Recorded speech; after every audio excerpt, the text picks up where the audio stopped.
What is going on, comic fans? Welcome to the Legion of Comics. It's Tuesday. That means it's time for another new DC Day stream, and it is a massive, massive week for comics. It's been a kind of a slightly smaller one the past few weeks, which has been great. Help catch up on some stuff and some things, read some old books and all that good stuff. But now it's time to really dive into these universes and see what's going on and take that next step forward as we get closer to the end of DC KO. We get up to the next level initiative with DC Comics and a couple other things from some of the other publishers. You know, we'll dip my toes in the water with that, but DC focused is what this stream is all about. So let's dive in.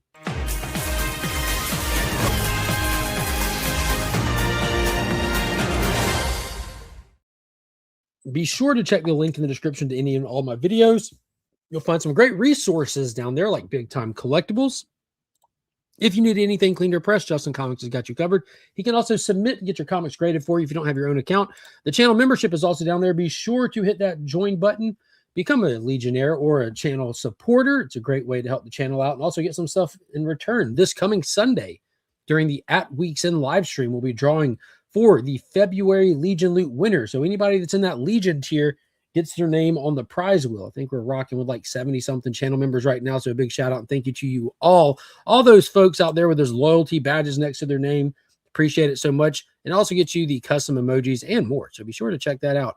And all the books that I'll be talking about today will be coming from Augusta Book Exchange, ABX Comics and Games, my local comic shop. They can be your local comic shop or your long distance comic shop. If you need a place to set up a pool list so you never miss out on these books, as a lot of them, especially when we're talking about DC, sell out these days because people have figured out where the quality stories lie. They're at DC Comics, and ABX can get you covered. A lot of folks here in the community use ABX for their long-distance comic shop because they are the community's comic shop. And speaking of that, big shout out and thank you to ABX Comics and Games for sponsoring the channel. And today's giveaway, we'll be giving away the 40th anniversary edition to Batman: The Dark Knight Returns. 40 years strong. The Dark Knight has been around, inspiring new creators, changing the lives of comic book readers, and setting a new tone to the Dark Knight that is still to this day resonates with fans worldwide. Brand new cover by Frank Miller, featuring Batman in crouching pose but falling at the same time. I'm a huge Frank Miller art fan. It's weird sometimes. It's off the wall, has you head scratching, but I'm a fan. And this is one of his better covers in recent times. So I'm like, I'm definitely going to make that part of the giveaway. And then, you know, when I see a John Jang variant, we go Jang Gang. That's Justice League Unlimited issue number 15. It'll be the final installment in the DC KO story arc that's happening alongside that mega event. So those two will be the primary books in the giveaway. If we hit the super chat goal, I'm prepared with the stack full of extra books as well as extra stickers and all that good stuff to go in there, the trading cards and all that jazz. So check out the super chat goal down below and we'll make the prize pack even bigger. We can go big or go home kind of thing. All right. Got 23 people already in here. Appreciate you guys getting in early. Hit that thumbs up if you haven't already. Share the stream out. Tell some other folks to get in here. Come talk comics, argue quality, all the fun stuff. We got Lisa clocking in first. Good afternoon to you, Lisa. Good to see you in here. Happy Tuesday. Ruby G, White Tiger Triple C, Cowabunga. Good to see you. Jay Ward, what is going on? Hello. 23, what it do, homie? I think I popped on to Roscoe's drawing show last night, right as they were showing off the art that I believe it was the art that you sent in. Pretty cool stuff. Las Crucias, what is going on? Pops, how's it going? Pop, throwing those custom emojis. Remember, hit that join button, get access to those. Raider Nation, what is going on? I love the smell of DC Day in the morning, as do I.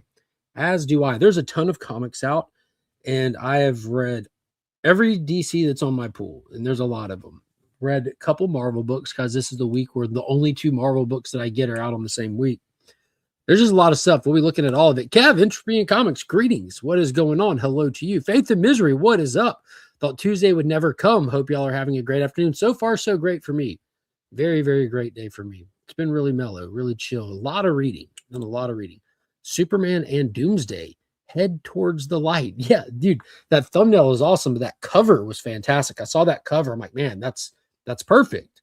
That's perfect. We'll be talking about it. But that's the final issue of Superman that's tied in to the DC KO event. And that's been a very, very relevant title for the KO event. Good stuff. House of L, what is going on, Donovan? Good to see you. Space Case Collectibles, what is up? We got our first super chat dropping from Steven with a C, a.k.a. A1 from Day One, a.k.a. Leafy Substances. For $2, he says, Happy New DC Day, Legionnaires. Big shout out and thank you to Steven with the C. Let's hit him with the Godzilla.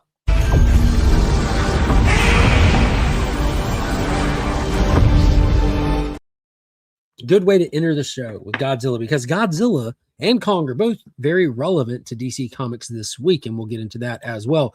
Ryan Riley, what is going on? Good to see you. 48 months strong. Member milestone chat from Donovan over at House of L Comics.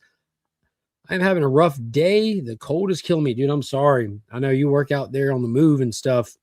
Hope it warms up for you. Hope your day gets better. At least you got about an hour and a half for things to get better right here. We got Wayne Deacon. What is going on, brother? What is up, cool people?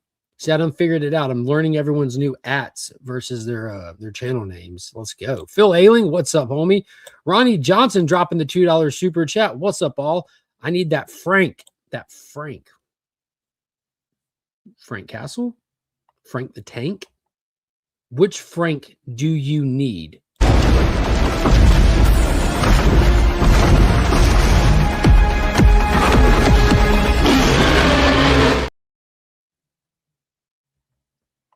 I'm looking at my clips like, did I have a clip in here that has to do with Frank somebody?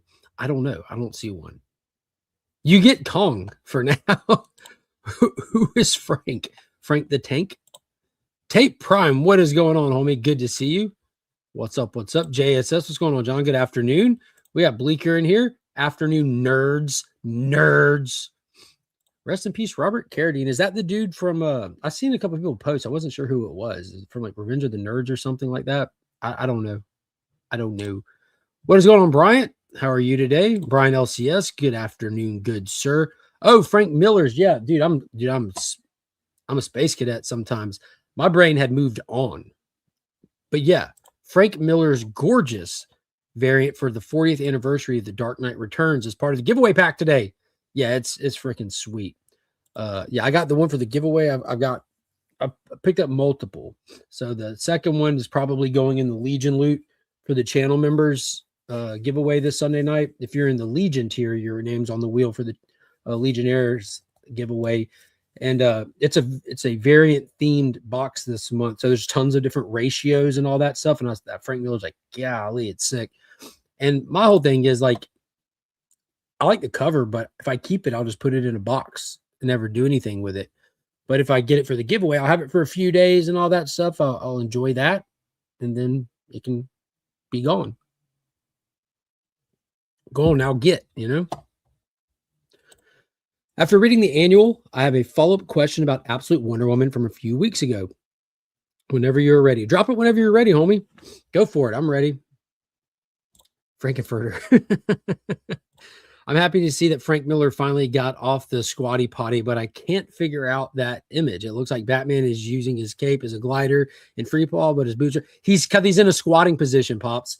He's in a squatting position while free falling with his knees all the way bent. Like it's still in the squat, but the camera angle is just changed is all. The man gave us all hope that even nerds and geeks can land themselves a beautiful woman to be happy in life, rested in heaven. Good sir. There you go. There you go. Legs are fully folded back, Pops. Yep. You see the bottoms of his shoes. There it is. Revenge of the Nerds. Yep. Would his feet be under his cape? Who knows? It's Frank Miller. 10 Cents Batman. What is going on? He says he is 10 Cents Batman. First time seeing you in the chat. Welcome, everyone. Give him a good hello. I'll show you a squatting position. It's colonoscopy prep day. Oh, man. What is up, T-Dubs?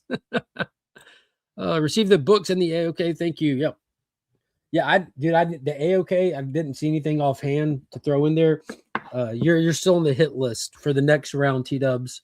Still on the hit list, brother. All that stuff you got was just a part of the regular. So it'd be like 6 books, some loose trading cards, a sealed pack of cards, some stickers. Yeah, that was all just part of the giveaway. So when we hit that's like what you ultimately get. Like for every Tuesday, these are like the standard. But if we hit the super chat goal, it ends up being you end up winning 6 comics, sealed pack of trading cards, a few loose vintage trading cards, stickers, all kinds of stuff. But that's what you got. Shout out to See-Through Capes. There you go. Yeah, because he's holding it too. So it's kind of a weird image, man. It's a weird image. Bro, it's the weirdest image in the world. That's what I'm saying. Like, dude, let's just look at it again. Because it's not like his legs are folding down over the cape. Like, he's holding the cape. You can see the cape coming off of his cowl straight down his back. And then the cape is over his shoes. That's bananas. Shout out to Frank Miller. Shout out to Frank Miller. You know what I'm saying? That's just, it's just amazing. That is amazing. Dallas Suspense, what is going on, my dude? What is up? The winner should prize tag Cliff because he's extra salty today. Oh, man. Oh, did that go beyond just that little, like, that little joking that you and I were having, T-Dubs? Did the salty go beyond? It's the whole point, man. You know what I mean? The whole point is to get some levity. You know what I mean? That is the whole point. Like, you know what I'm saying? Gotta have some levity. Gots to enjoy life. Batman is doing yoga now. Yeah. Cosmic One, what is going on? Saying the best DC show on YouTube. Dude, I appreciate it. Thank you so much. I'm just having fun. Okay, cool. Because I know like some of us T-Dubs can actually be having some bad days sometimes. And man, don't want to be the catalyst of that for folks. And Lord knows I can be be extra sometimes. Let's get this share screen getting ready to go. All right, got that rocked and rolling. Loaders, what is going on? If I don't laugh, I'll go crazy with all the crap going on. Exactly. And as somebody who spends a lot of time down rabbit holes, I learned a long time ago. I don't know. I don't think I'm cynical. I think I'm just more realistic about things. You know, life's too short to be salty because it's high blood pressure. Yo, it's like D Daddy said, don't sweat the small stuff, and it's all small stuff. You know what I mean? You know what I mean? All right, where's he at? Where's Cicada Comics? Before we dive into stuff, let's see. Where was it at? Scrolling this. After reading the annual, I have a follow-up question on Absolute Wonder Woman from a few weeks ago. Whenever you are ready, let's do it. What do you got? It's a good time to talk Absolute Wonder Woman and clear the air, answer questions, get dialed in, because it'll be the first book we're talking about in just a second here when I pull this week's list up. Let's see. Realists Unite. Yeah. I'm just, while we're on it, Dale or JSS, T-Dubs, are you a wrench? No. Someone drop Failure Force link in the chat, please. Failureforce.com. My good buddy Taylor Winder, aka T-Dubs, aka Failure Force on Instagram. You can find him under Taylor Winder, Empty Thought Balloon, Failure Force. He has a fantastic merch store. He does very relevant, very funny, very light-hearted, kind of laugh at yourself, laugh at the situation, laugh at the world kind of thing. He does all that kind of stuff. And when I say this, I'm being 1000% truthful here. He has the most comfortable shirts that I've ever worn. Literally ever worn. A lot of y'all have seen me wear one of the shirts on here.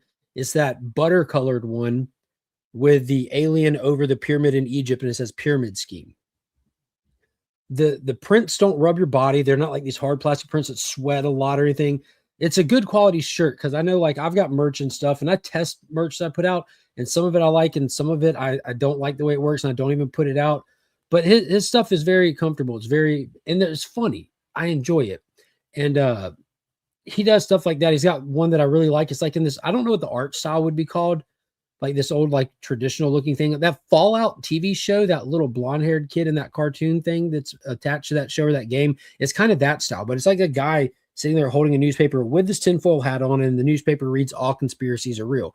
So it's kind of funny. There's some truth to it. There's some excessiveness to it, but it's funny. You got to be able to laugh at the situations.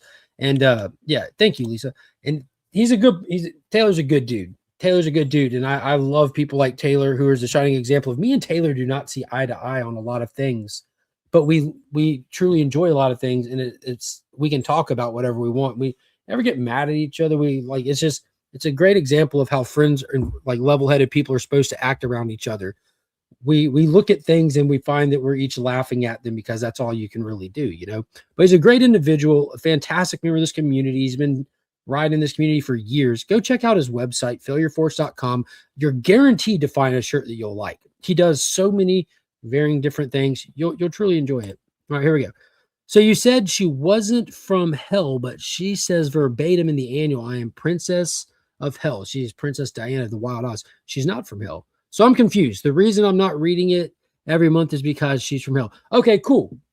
Wonder Woman in the absolute universe is Diana of Themyscira, part of the entire so you have story arcs, like 6-issue story arcs, but there's a bigger story that's running through all of it, every bit of it, from 1 to current plus the annual. And that story is where is Themyscira? Where are the Amazons? The lore for absolute Wonder Woman is you had the War of the Gods, kind of a famous story arc from the 1980s with Wonder Woman, and we don't get to see it. We just know that the Amazons lost the War of the Gods, and as punishment for it, you had Mercury, or whatever you want to call him. Mercury brought baby Diana to Cersei in hell, and part of Cersei's punishment is having to raise this kid, and it was part of the Amazons' punishment for losing the war against the gods that Diana went there, and all of the Amazonians are presumed dead, and you can't even speak the word Amazon because they're cursed. So Diana knows that she is an Amazon. She knows that her people are lost, and she has been able to utter the word Amazon one time so far in this whole thing. The second story arc was all about her going into the famous, what's the maze called that has the Minotaur in it? The labyrinth. It's about her going into the labyrinth looking for what she thought would be an Amazon down there that was left, a sister of hers. So it's all part of the lore. It is all part of the lore. So if you move somewhere and you're there for long enough, you become of that place. So she is Diana, born in Themyscira, raised in hell on the Wild Isles. There you'll find these issues where she has like a 37 word long designation of who she is, but she can't utter the word Amazon. It's part of the curse when they lost to the gods in the War of the Gods that took place before issue 1.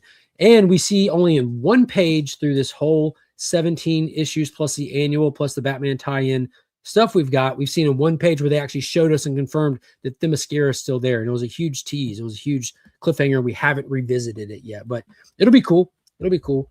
But yeah, she's not a promotion of hell. She is an anomaly of hell. Even the demons, the beasts, and everything in her presence can't help but her good wear off on them, kind of thing. It's pretty cool. Her true nature cannot even be shook or compromised by the evils that are in hell. It's a really cool character. They're doing some cool stuff with it. That's how decent humans should act. Yeah, that's how Wonder Woman is. Mark be like that little girl from Despicable Me when she won that stuff. Yeah, it's so fluffy. After last week's giveaway, he can say that he believes in the power of Alex. Yeah. Yo, man. Hey, I'll just leave it at when y'all are ready for answers, you'll look for answers. It's that simple. Also, she summons Athena with an encircled blood rite. Chalice overflowing with red liquid. I must assume it's blood. Yeah, she does a lot of blood magic. Who or what did she sacrifice in that ritual? Thompson doesn't reveal it. She normally conjures it, kind of thing. I haven't seen her sacrifice or kill anything in order to do a blood ritual. She did sacrifice her own arm. For those that don't know, Wonder Woman has one. Let me pull up this. Wonder Woman has one tattooed arm in Absolute Wonder Woman. If you look at this picture, her right arm in this picture, the one farthest from me, is tattooed from the shoulder down. That's not her arm. That's a magic spell that projects an arm there. She sacrificed her own arm, but she conjures up stuff. She's the ultimate sweetheart. There's nothing evil in her at all. She performs and does everything despite her own safety, despite her own health, and to save everything. Yeah, definitely. I wouldn't probably dig it if she was just some evil demon from hell, kind of rocking and rolling. Like Etrigan's a demon, but he kind of bucks the authority of hell, kind of thing. Ghost Rider, same thing. She's not even that level of connected to hell. She was just adopted against her will as a baby and forced and left to grow up there. So her nature goes against everything that she's learned, does, and this and that. It's really good stuff. Jay Ward, what is going on? So she thinks she's a princess of hell, but she isn't really. She is a princess. She's a princess, and she's raised in hell. She knows that she is a princess, and hell is where she was spent all of her years, save for maybe a couple of days, kind of thing. Yeah, it's kind of like a spit in the face to it all.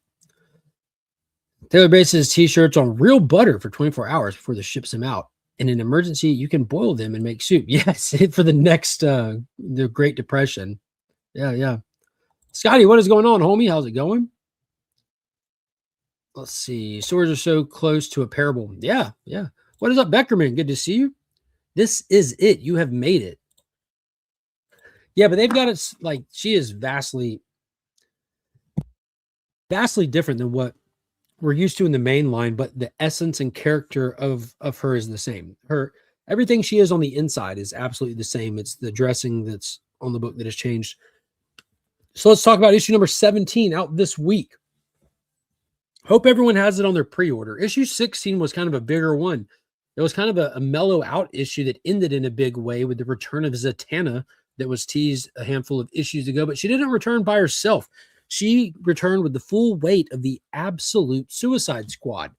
Did a Veronica Cale's asset team that consisted of Zatanna at the lead, Giganta, Cheetah, one of the fishmen from the labyrinth where the Minotaur Ferdinand was, who's actually runs with Wonder Woman now. And I think that was it that was on the team. But I'll tell you right now, this was an awesome issue. It's nonstop action. This was probably the most fast-paced, dynamic issue I've seen yet. Now, I will say, and I have to say this every time it comes up because I hope one day DC will listen, stop writing Zatanna's dialogue backwards on the paper. Put it in parentheses. Put an editor star next to it. Put an editor's note said spoken backwards. Why in the hell would you have 3 stacked, fully full word bubbles full of backwards dialogue? That is stupid. It is so stupid. Like, it got to the point where, like, I just skipped it. And when I got to the next panel, I'm like, oh my God, she's referencing what she said. I have to go back and read it. I took a picture with it on my phone and reversed it just to be able to try to decipher some of it. It is unnecessary and dumb. It's not a gimmick. It's just stupid. We get it. She speaks backwards when she casts spells. Editor's note, you're done. Then the rest of the book can be read by human beings that spent hard-earned money to read a book. Just wanted to get that off my chest. I cannot stand the stupid backwards talk. And it's the amount of it at this point, and it's actually relevant words you need to read. It's crazy. But she's getting a big old fight of her life with this one with Giganto. Wonder Woman betrayed. Diana faces off against a team assembled with only one mission in mind, take down Wonder Woman at any cost. But after a strangely intimate betrayal, Diana finds herself outplayed, boxed in, and running out of options. There's going to be some cool twists to this. A little bit lore addition, and it's gonna kind of catch you off guard. Possibly a big character reveal in the end. I don't know what they're going to do with the character because it's not made clear who it is, but we're teeing up for the next story arc. This really is the start of the next story arc, like the Witch War, the Witches War, something like that. Just there's a big witch fight happening. It's going to be like Zatanna's here, Wonder Woman's here, a bunch of witches, a bunch of people that know magic. So yeah, this was a great read. Hayden Sherman's back with the interiors and everything. Yeah, Hayden Sherman's back on interior, so we're done with the little layover issues. But yeah, it's good stuff. Good stuff. Mark can't read backwards. It took me a second. You heard the pause. That was a legitimate pause. Like, my brain recognition for just backwards words is not great. Not great. I like Zatanna too. I love Zatanna as a character. She's awesome. Give me an entire Justice League Dark, put Zatanna on there, do her own title. That's why I dropped Jamal Campbell's last run, his little mini series he did. That's why I'm hesitant to pick up the next one under the Next Level initiative. I don't enjoy having to leave the story of the book, like unbuckle, get up, get out of the car, and get a whole nother bag of tricks out and decipher words, then get back in the car, buckle up, and get rolling again. It takes you out of the story, takes you out of the flow. It's crazy. Lasso of Truth. Yeah, absolutely. Wonder Woman has 3 lassos. You're supposed to be seeing the 3rd lasso fire up in this War of the Witches, Witches War, Witch versus Witch, whatever they call it. This next story arc coming up. I would think the Athena depiction would demand an actual sacrifice, not conjure phantom blood, but that's okay. If Diana is doing sacrifice, some entities will be passing in the future. Yeah, I don't know. They show in like the first story arc where she like actually cuts her own hand open at one point. And also if you read it, like there's a lot of just like blood laying around in hell. There's plenty of it. So the knapsack she carries is a mystical knapsack. Like her entire like anime size sword is in that knapsack. She can open it, reach your hand in, and pull out whatever she's like packed. So maybe she's got like a whole like bunch of blood in there. I don't know. I'm dyslexic, so I don't mind. I don't notice it. That's funny. Every time I see translated from in a comic, I think of you, Mark. Thanks, Ronnie. Thanks for elaborating. Much appreciated. Yeah, absolutely. What is going on, Matt? Good to see you, homie. Who is the large lady on the cover? That is Giganta. Giganta, one of Wonder Woman's regulars. Witches or snitches. Yeah, there you go. Back in my day, we read backwards uphill both ways, and we were grateful for the challenge. Dang your 10 ply soft generation who expect to be spoon-fed. Yeah, pretty much. Sledge, what's going on, homie? Says she has Dora's backpack. And then some, I would say. Tamaki's bring down the House Zatanna mini from last year. Blew my mind how good it was, including the art. Was totally floored by the quality. That was the Black Label one, right? Miniseries. So we have like 2 good Zatanna miniseries, the Jamal Campbell one and then Tamaki's. Marika Tamaki is going to be doing the Barbara Gordon breakout series in the Next Level era. So that's going to be a guaranteed quality book right there if you're interested in the characters and how it ties into the rest of Gotham stuff. But Marika Tamaki is awesome. Ever since the run on Detective, big sold. All right. Oh, yeah, here's one I didn't read. Absolute Martian Manhunter number 9. I think it's the only DC book I haven't read this week yet that I intend to. I got to read this one because Sector 2815 and myself do the DC deep dive over on his channel. But this one comes to an end at issue number 12, the second little, I guess you call it second little mini series. Alien Autopsy. What Martian sequence will the agency discover as they peel back layers of mystery, metaphor, and fascia? Meanwhile, John searches for his missing partner, and his world continues to crumble around him. I couldn't care less, to be honest with you guys. Like in the Absolute universe, it's absolutely super good. This one doesn't do it for me. I get like the artwork is creative, abstract, this and that. I don't know. It's not even a story being told in it. I just don't understand. They keep honeydicking you in with random things. Like they showed Dark Side in a page splash that meant nothing, didn't have nothing to do with the story, never went back and referred to it. And like, just, I don't know. It's just a whole bunch of random thoughts spread out on pages and connected with random pictures that don't flow with the story. I don't get it. But yeah, that's out this week. Sure to be selling well in the top 10. Anything with Absolute on it definitely does. All right, Tom Taylor's Detective Comics 1106. This is a big story arc finale right here. This is I guess this is the end of Taylor's first story arc on Detective Comics since he took it over. Now, I've been really enjoying this a lot. So Tom Taylor, I really like a lot. Most of the time, it's his Elseworld stuff, his miniseries stuff, his event stuff that I think he does his best work in. When he does ongoing stuff, I don't know, it can kind of like lose the plot along the way kind of thing. I know tons of people loved his Nightwing run, and it's like I got nothing against it. I read it for a handful of issues and bailed. His John Kent run was super lackluster. It had some good high notes to it, but the majority of it was just kind of present at best kind of thing.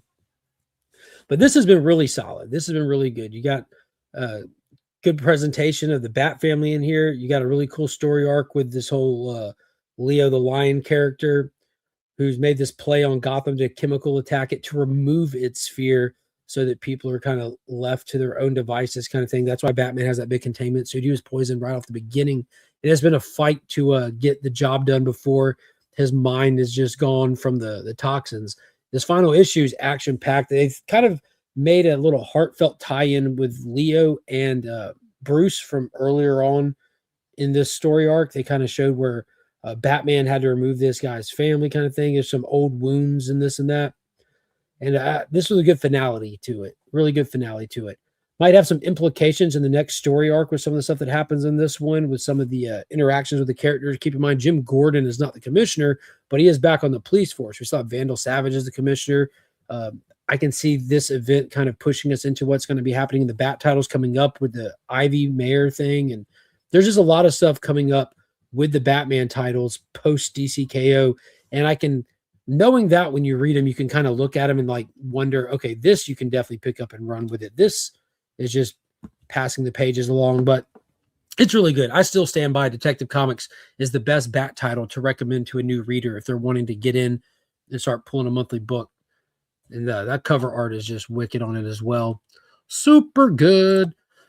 I saw Ryan Coogler's doing an X-Files show. That should be interesting. Yeah, I think so. Be pretty cool. We were talking about it on Friday on In the Mix, talking about X-Files when we were on that panel. And then I think it was the next day, maybe yesterday. So I don't know. It was then that gets announced. That was pretty funny, crazy. I haven't read any Absolute Martian Manhunter, but maybe the story is told from his fractured mind. No, it's just, dude, the guy, I'm not trying to be mean. You know what I mean?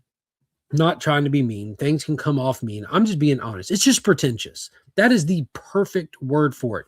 It has this overbloated sense. You can tell this writer thinks that he's doing something magnificent and something so like next level. And it's just not good. It's so disjointed and not connected and not telling the story. So you have two camps of people that read it. You have the people that read it and say, WTF is this?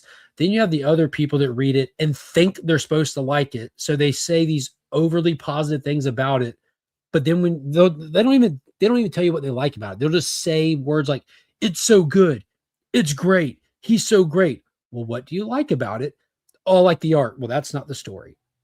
What do you like about this story? They can't tell you a single thing without like me pointing this out to them. Like they will always say nothing specific about what they like about it unless I'm talking to them and point that out. Then I have to sit there, scratch your head, think about it, and say something wildly generic that you can easily pick apart. It's just not a good book. And that's fine. It's meant to be like this artistic exploration into nothingness. They did it. Congrats. Loader says detectives. Yes. Freaking love The Courage That Kills. Yo, and they dive into a whole lot of the safety versus healthy nature of fear in this issue. They dive into a lot of this dichotomy between how having no fear can lead to death and having no fear can lead to your greatest accomplishments. There's some really cool philosophical dialogue in this one as it connects to fear. It's a really good issue. Mark reminds me of, I never read any of them. Absolute reminds me of, I never read any of them. I'm going to assume that the writer or draw comics you have to have a crooked neck. Maybe. I personally enjoy the Future Batman. That's a black guy. That's way cool. Super. What is that? WT Forgiveness. The Future Batman. That was Jace. That was the next Batman. That was actually a pretty decent run that they did around the Future State time era. That's Lucius Fox's oldest son. Oh, I will do my best, Izzy. Love you too, my dude. Do better. Yes, sir. Yes, sir. I'll do my best. I am in the WTF camp. I got issue 1. That's it. Dude, I've read every single issue. I'm not speaking from one of those people that I'm trying to justify not reading it or spending money on it. I literally have bought and read every single issue. Absolute Martian Manhunter is the kind of book you would give to someone who is already in high to care about the story, the artwork. Exactly. Everyone has different experiences reading it. Whatever.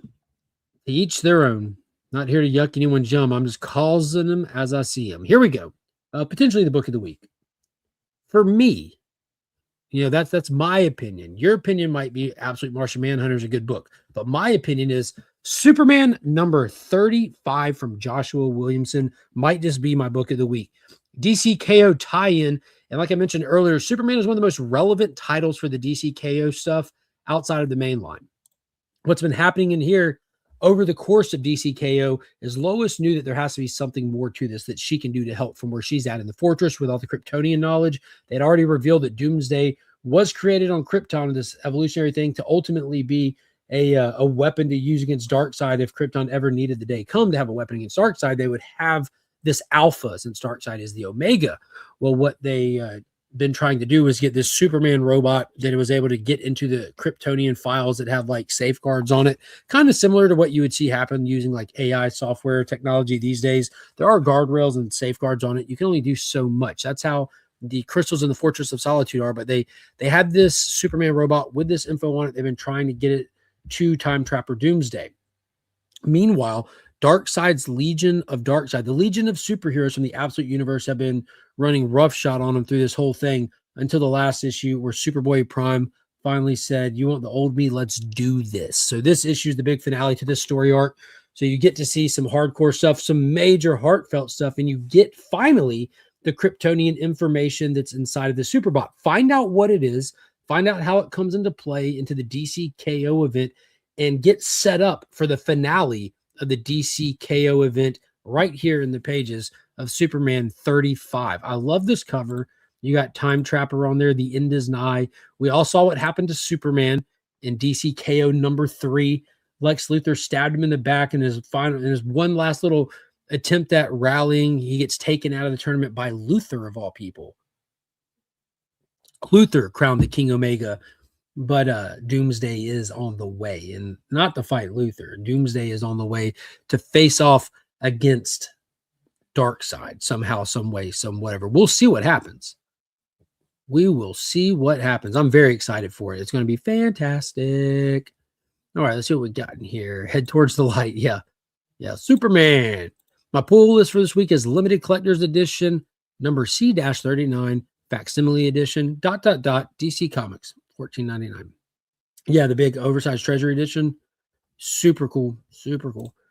Camp is a pundit proselytizer impersonating a fiction writer, in my opinion.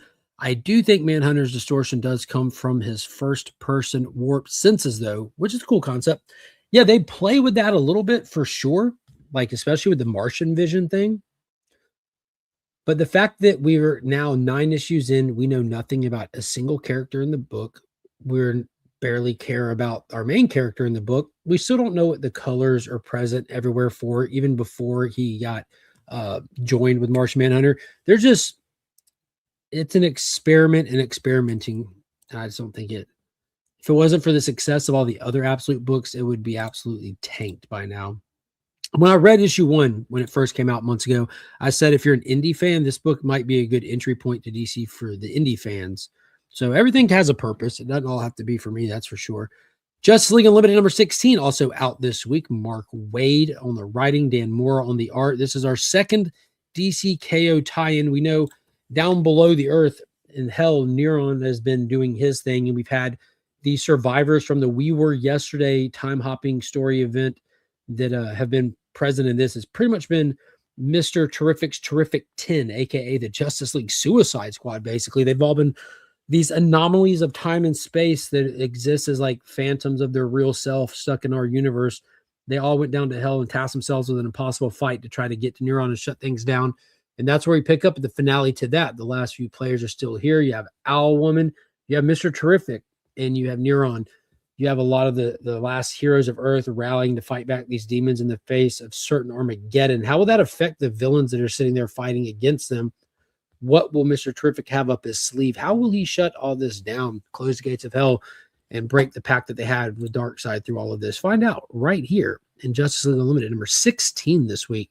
And this also has the Wicked John Jane cover, which I dig this because it's on the final issue of this event, but you have the whole Terrific 10 featured on the cover of it, from Batman Beyond to Kingdom Come Green Lantern to Owl Woman to Peter David Aquaman. You got a little bit of everybody from all over the place with Mr. Terrific right there front and center. Absolutely digging it. Super cool cover. So somebody in the chat will win a copy of that today. And where are we at? We got 2 out of 5 of the super chats. 2 out of 5 of the super chats. We get the 5 out of 5. We'll have the bonus prizes on there. That's a cool cover. I think so. He has some Hawkman stuck in his teeth. He does. Dang, what a story. Let's go, heroes. Yeah, hopefully it's a matter of who will be alive at the end, pretty much. Who will still be standing when it's all said and done. And our third and final DC KO tie-in for the week, also given to us by Mark Waid, The Flash number 30. So through this whole DC KO event, they've done a pretty good thing with the tie-ins in the sense that, like, how do we make this relevant to the KO event? Well, if Darkseid is, that means Darkseid's everywhere, everything. He just is. So with the Justice League Unlimited book, it's been about how he's affecting the forces of hell. With the Superman book, it's about them trying to get that last little bit of information to figure out how to do what to do to stop him, kind of thing. With the Green Lantern book, we saw how, like, just regular people were, like, infected by it, or kind of what they did with the whole idea of, like, a world level this event. But with Flash, it's how is Darkseid affecting the Speed Force. And throughout this whole thing, Darkseid has been actively trying to shut down the Speed Force and turn it into an Omega Force. He's been trying to take command of the Speed Force, and our speedster has been hopping around time and space, trying to just get away and survive from the Legion of Darkseid that's been supplemented by the Omega Force. So a lot of speedsters, got some cool Max Mercury stuff, some cool Barry Allen stuff, and we're working with versions of them from through time.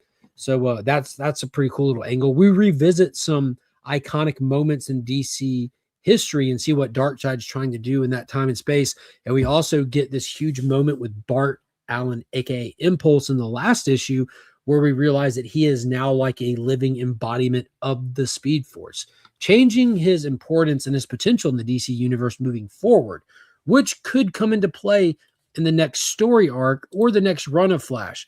Cy Sperrier's terrible crime against humanity run has come to an end. Mark Waid picked up Flash for the issues included in the DC KO event, but I believe we get an all-new creative team altogether writing starting with issue 31. I think 31, maybe 32, but right after this, they'll be switching over and giving us the next story arc, and I'm excited to see how Bart comes to playing it. I've said it before, like with the Superman family, I think we could do with a little bit less of them. With the Bat family, I think you could spread them out a little bit.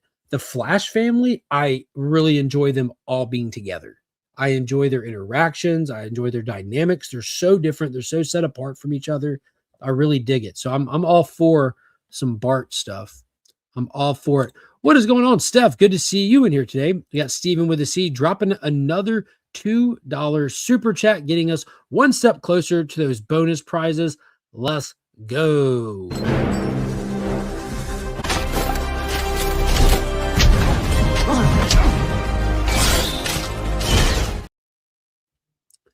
Big shout out. Thank you to Steven with a C. Are we battling for a free comic today? Am I too late? Every Tuesday is a battle for a free comic. The ones that are up for grabs today is the 40th anniversary of The Dark Knight Returns with a brand new Frank Miller cover, as well as Justice League Unlimited issue number 15, John Jang variant. And if we have the super chat goal, there'll be 4 more comic stickers, trading cards, and more being added into the prize pool. So hit that super chat button and get it there.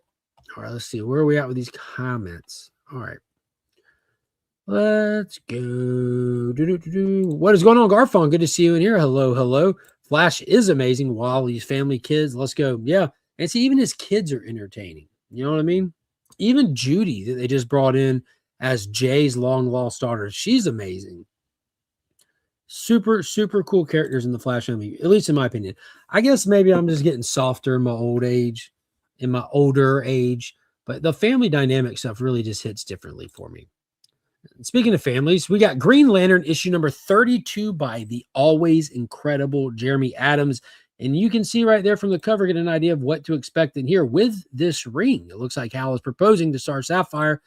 And it's kind of like the Valentine's Day issue, I guess. The visions that Hal Jordan received from the book of Oa grow stronger, leading Green Lantern to make a decision that will change the fate of the Corps and what we know about the Green Lanterns forever. And a certain question is popped that will have you asking, are wedding bells breaking up that old core of mine? Only time in the next issue, number 600, will tell. So this is kind of an important issue. The whole wedding ring thing aside, it's a Valentine's Day focused issue. It's still February. It's Hal and Carol go out on a date with the intentions of popping the question. You know, superhero comic book stuff happens in the meantime, but you get a little bit of setup with the Chronos thing that was teased a couple issues ago.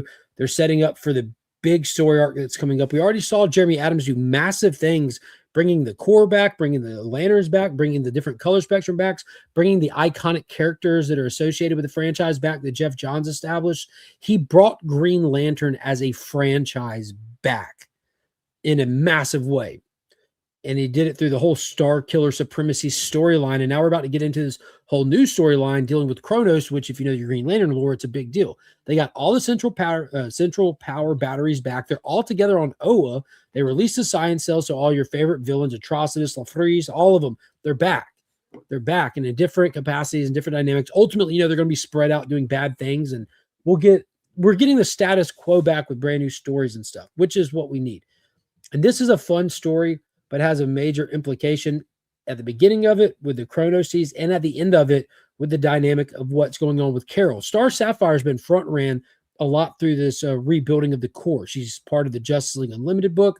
She's always popping up in Green Lantern. So they are doing something extra with her coming up as well.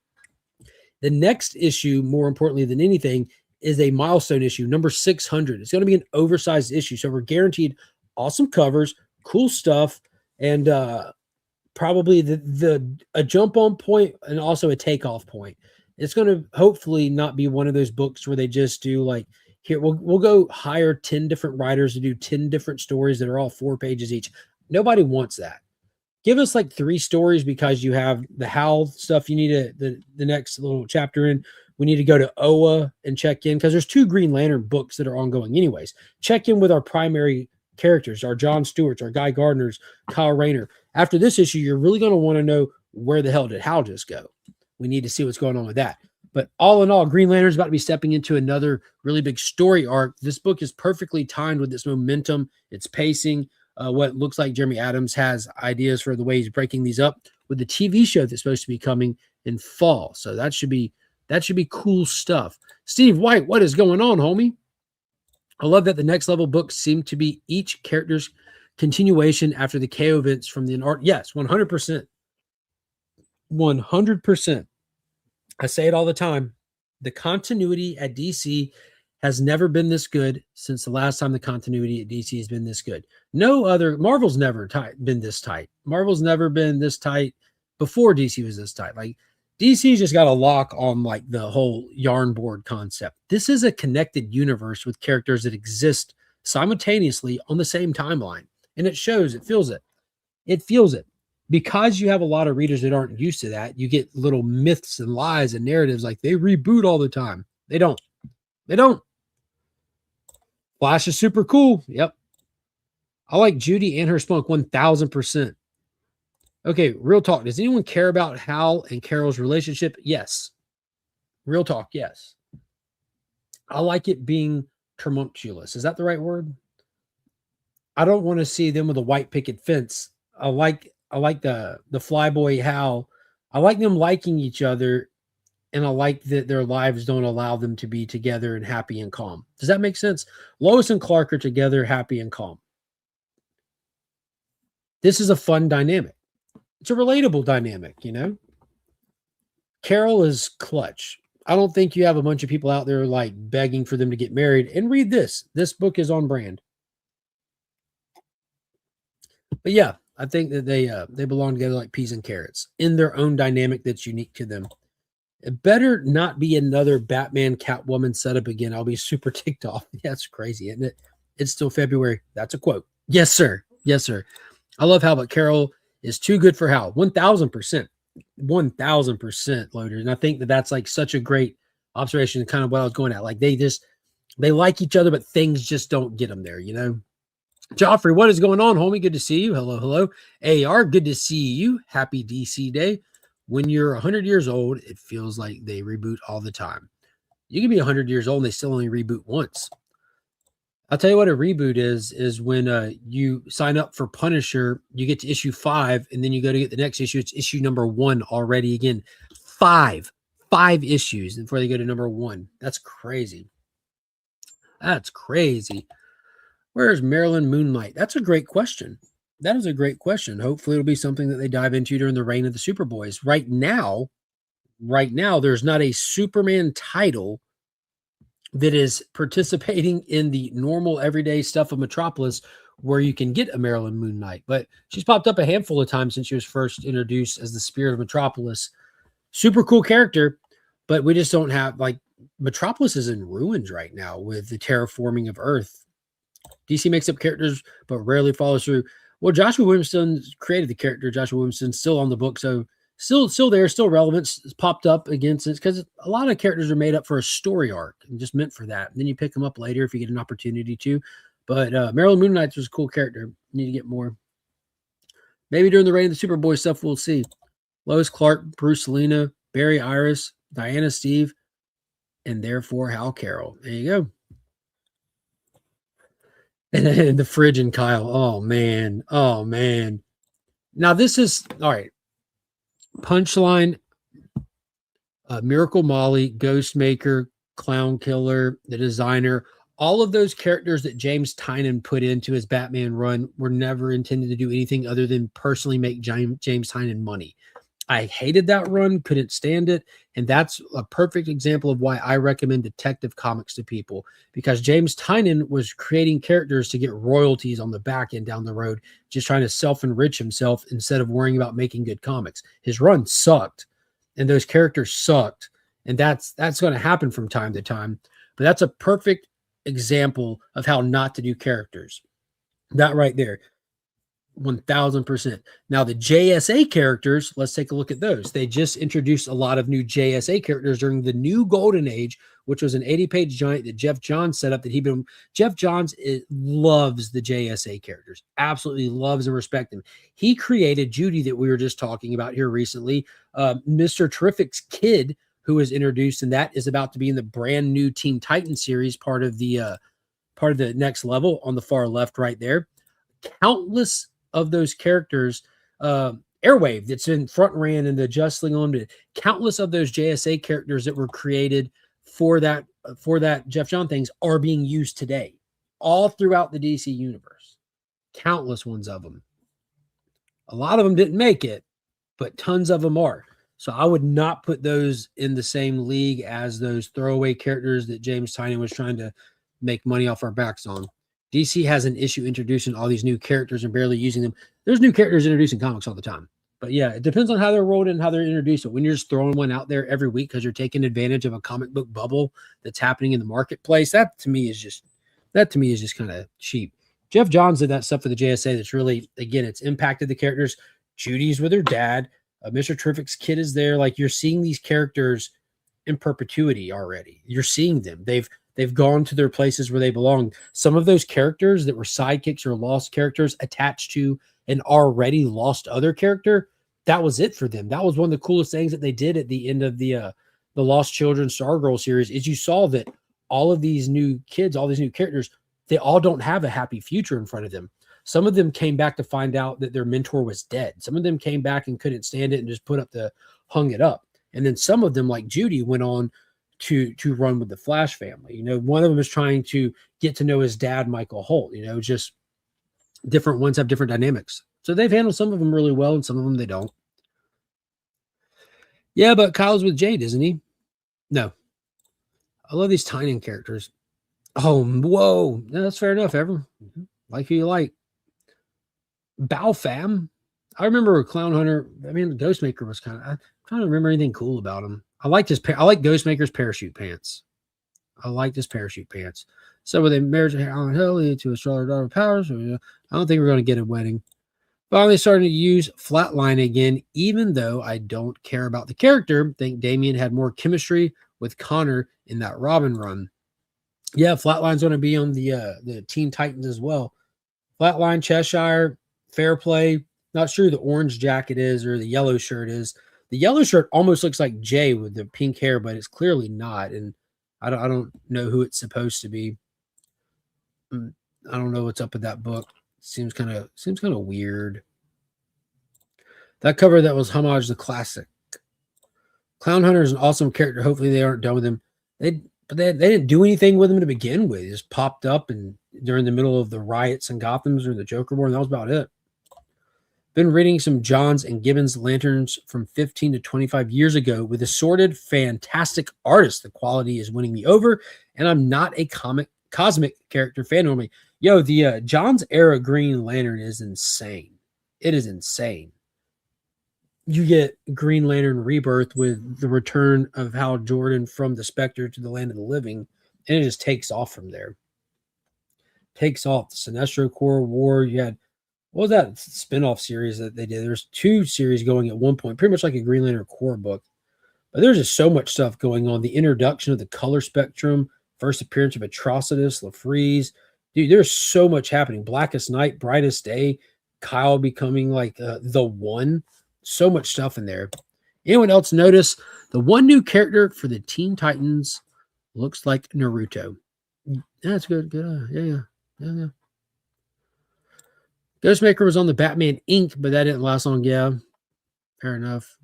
Isn't Airwave from this? Is Airwave Jr., the green guy who betrayed the Justice League in the We Were Yesterday, but like they got it all worked out. They fixed it. He was manipulated by Gorilla Grodd. Punchline is the worst character ever made. T-Dubs has been saying this for years. For years. Apparently, Tynan created Punchline because editorial said you cannot use Harley right now because Harley is doing other stuff. What is going on, Billy? Good to see you, homie. Yeah, they're all Golden Age characters. Yep. I think Ghostmaker could be Deadpool-like character with Batman backstory. Yeah.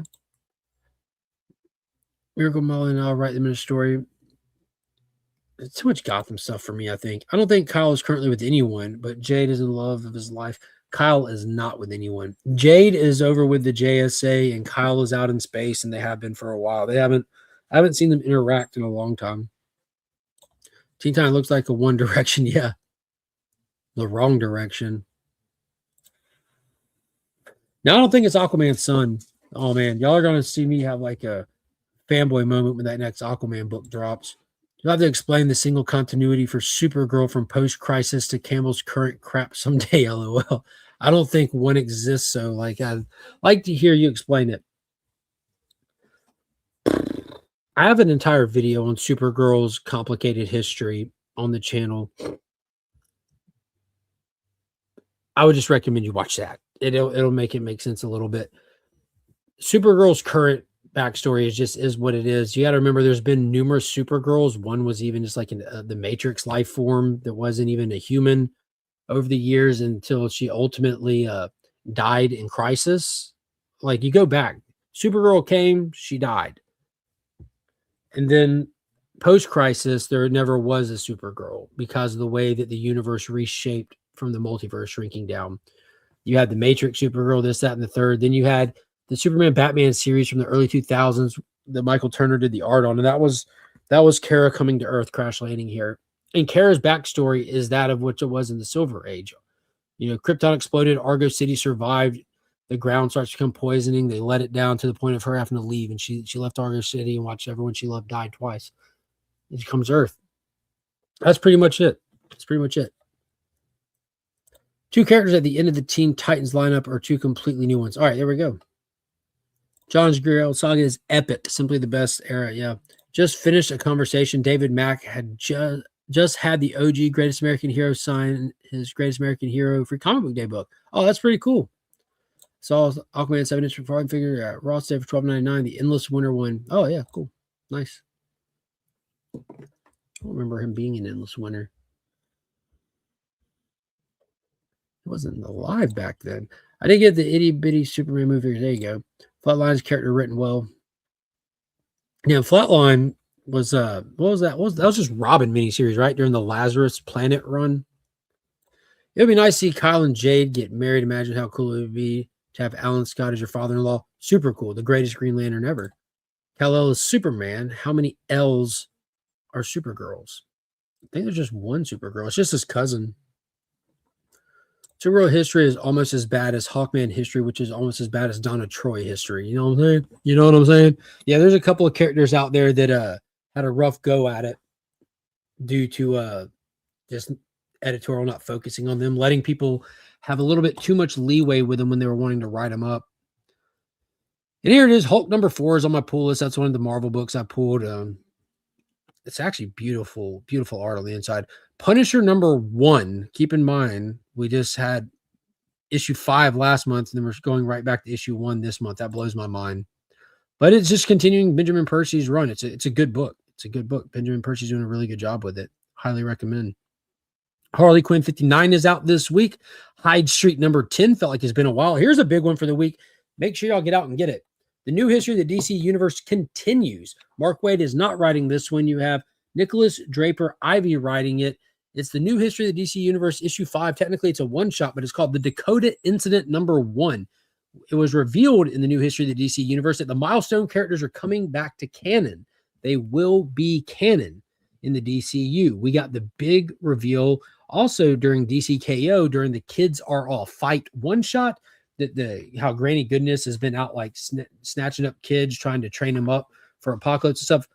Virgil was one of them she wanted, and the big reveal that Static was there. Now we're going to get the story of how and why Milestone. How and why Milestone. When Milestone was created, it was its own DC imprint where these characters exist in their own universe, the Dakota universe. There's been times before in the past when the Dakota characters were included in the DC canon, the main universe canon, and then it kind of goes back to its own. Well, now as of 2026, in the New History of the DC universe, breaking down the current continuity, how it's addressing everything, they revealed that, Icon crashed in 1838 here on this Earth, and then so that means Milestone's canon. That's all they really gave us. And now this is explaining one of the questions, like, if they've been here the whole time, where were they during these other events, during this other stuff? Why didn't they get involved? What's going on? And this one reads different. It's not being narrated by Barry Allen. There is a narrator, but not in the way that Barry was doing it. This is more of a straight up story, a straight up comic. It's not bouncing around through the time eras, just kind of hitting on, in this year, these people did this. No, it's a dynamic, action-packed story. Suicide Squad's involved as well. So this one's pretty tough. It was pretty tough. And it answers all your questions. That's for sure. There's the cover A. You got the that's the Dan Jurgens variant right there. It says, is that Dan Jurgens? Doesn't look like Dan Jurgens. We got the little homage to the new 52 there, or for 52 weeks. B cover. So we got some cool covers to choose from. Look at that. Rocket. Yeah, some good covers to choose from. But I've been begging everybody to pick up and read the New History of the DC Universe. Same for this one, because a lot of these continuity questions that people have, wondering about X, Y, or Z, DC Comics has been around for getting closer to 90 years now, guys. 90 years of ongoing storytelling. It can get a little complicated, and books like that really make it super simple. Batman, the second night, DC Black Label prestige size miniseries here that takes place in the golden age of comics. The first one was really cool. I haven't started reading this one yet. I got them all. I was waiting for it to wrap up so I could read it all as one thing, because it tends to be long gaps between each issue. It's not like, it didn't come out like each month kind of thing. But a cloud of fear settled over the city. The Scarecrow has the people of Gotham right where he wants them. Jim Gordon will take the fight right to the Scarecrow's seat of power, City Hall, but will Gordon have to challenge him on his own? Where's the Batman? The Dark Knight's found himself staring down power unlike any he's ever seen. A man of unlimited strength, a Superman. And he has a lot of questions for the Caped Crusader. Will these two find common ground in time to thwart the Scarecrow and Hangman's endgame? So they're bringing Superman to the second night, or the Batman universe here in this Black Label title. Super cool stuff. Highly recommend checking him out. Go back and pick him up. And here we go. Very relevant. Like I said, Godzilla's going to pay off. The finale to Justice League versus Godzilla versus Kong Volume 2. They did the 7-issue event like 2 years ago, a year and a half ago, whenever, 2024. It was fantastic. It was so good. It was so much fun. It's just fan service from start to finish. If you're a fan of Godzilla, Kong, superheroes, it kind of brings all those things together, coming together like butt cheeks. And it was fantastic. Tons of cool variants. They have the sound effects covers. They did all kinds of cool stuff. And the second one obviously was going to happen with how good the sales were. And this one, I'll be honest with you guys, this one's not nearly as good as Volume 1. It's super enjoyable for someone like me who's extremely biased to the Godzilla and the MonsterVerse stuff. The first one was a lot more like, it was a lot cleaner. You know what I mean? Like this one just feels like this one was rushed. But it's just a big battle at the end. All your Titans, all your Leaguers and everything. And then they forget that there was a storyline going and it just ends abruptly. I'm kind of sad about that, because I don't see a Volume 3 necessarily happening anytime soon. But it's still fun. I pull like all the covers for it. I'm going to end up like probably offloading most of them. I got like the hardback for volume 1. But we'll see. We'll see. It was super fun, but I can't give this one a recommendation to just a casual, which is sad because I'm a big fan. I'm a big fan. Oh, yeah. These Kevin McGuire variants have been great. These perspective variants. If you look there, it's just like Godzilla's foot and a Green Lantern, just tiny, tiny up there by his foot. And the Alan Qua final connecting cover featuring Kong, Enchantress, Harley, Batman, and his little Batbot thing he had. Some cool stuff. They stopped doing ratio variants with this one along the way, which I had gotten all of them up until the point of them stopping making them. So that just shows you right there on face that the sales kind of went down. Kind of sad. Kind of sad. Ended with a putter. Let's see. What else is anything coming out? Anything on here? Guess we can look at this anniversary edition. 4 years. Drop to the front there. Got it? Yep. I just like, I'll stretch. Have fun. Love you. 40 years strong we got. 40 years strong. Did I miss something? What is the deal, Mark Wade? What? Mark Wade what? What is the deal with Mark Wade what? New Punisher 1 was great, but yeah, I have to rip open the prior mini now and read the set. Didn't realize it would be connected in immediate time space. Yeah, it's just number 6, right? It's literally just number 6. Wade's been busy. He has a new indie coming soon. Nice. I wonder how many people are reading the current Supergirl. Strikes me as something written for a younger audience. I was excited when they announced the new Supergirl, and then find out Sophie Campbell. I'm like, oh. Then I actually check out number 1. I'm like, no, not wasting my time. This is crazy. Never stop making number 1s. It's so much easier than trying. Yeah, exactly. Exactly. Dude, and that to this, yeah, that last 5-issue miniseries was called Red Band. It was put in bags.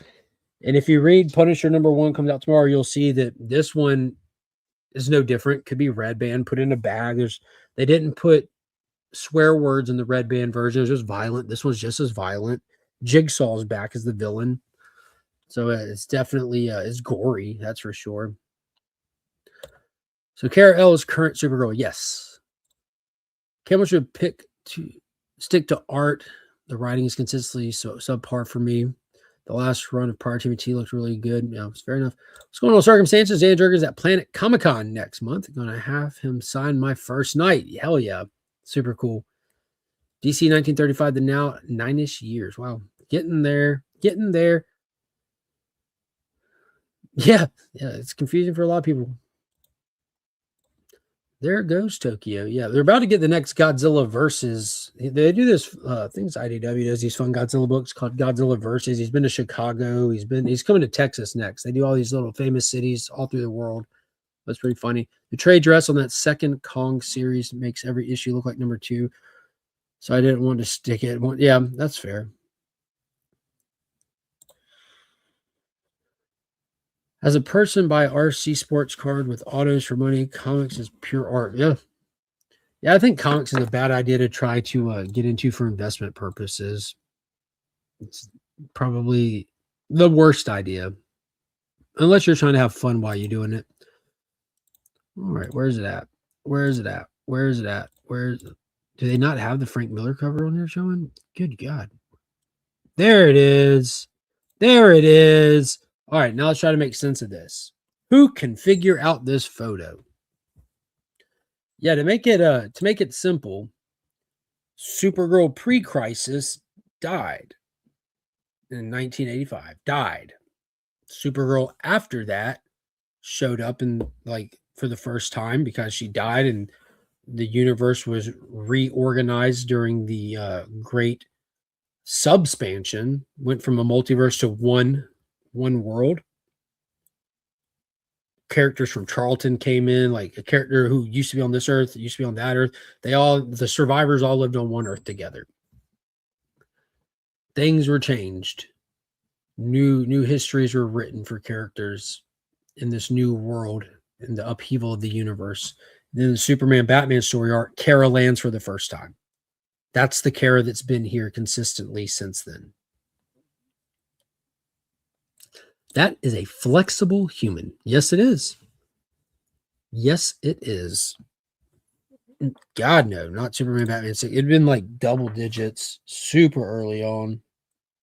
Let me see. Very, very possible I have one in arm's reach. You can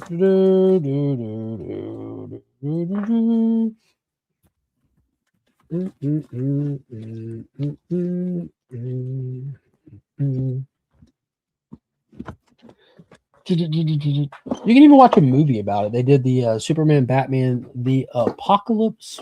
No, Superman, Batman, just Apocalypse. That movie. Yep, here we go. From this era, it was 2005 when this series came out. Like she had just finished up the story arc in Superman, Batman, and then went over to her own right here. When that came out, that's when she just got here. Kara returned after being dead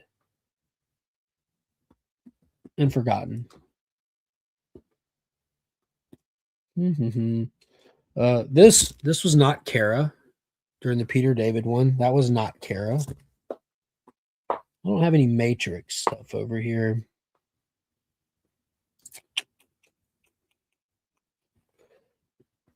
Yep, I don't have the Superman Batman issue here in arm's reach. I got a lot of Supergirl stuff over here because I'm like steadily stacking it away for the Supergirl themed giveaway. He stole Space Ghost see-through cape. Problem solved. Batman.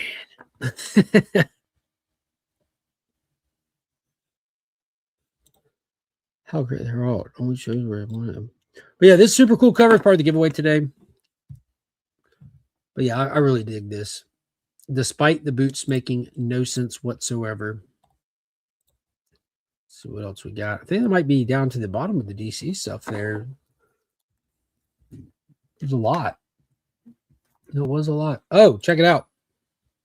Brand new Rocketeer series out. Scooped up this Dave Stevens cover. The Island, a little mini series here. Featuring art from 1984 on the cover. You know, a lot of the Dave Stevens art that they use these days is just older stuff that's kind of getting used for the first time as a cover, reused. That's pretty dope. Where's it at?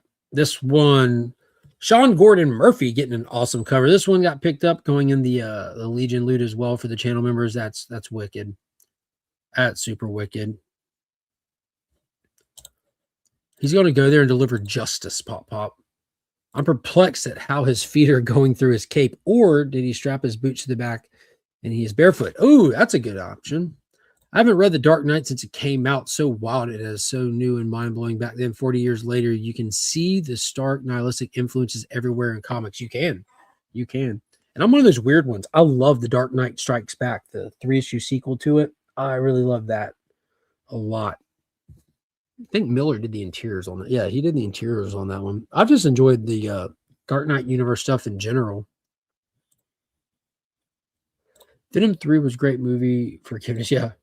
I had fun with Venom 3. I don't think it was a good movie, but I enjoyed watching it. My buddy from Belgium flew into the States and was here for a week and wanted to go hit up a movie while he was here, and that's the one that was in theaters when he was here. So I have like a good memory of it. Here's another one of those covers for it. Yeah, look at that in the Bat Tank. That's a cool cover. No idea who did it. Oh, Jim Lee. That's a cool cover.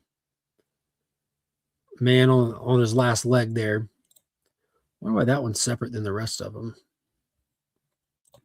No idea. But yeah, there's a lot of cool ones to choose from. There's also a reprint of the famous Neil Adams Action Comics 419 out this week. It's also the first appearance of the Human Target. Pretty popular character, iconic cover. That one's actually always sitting behind me on stream at all times. My copy is right there. 2 Neil Adams iconic Superman books there. First 2 tries were absolute failures, in my opinion.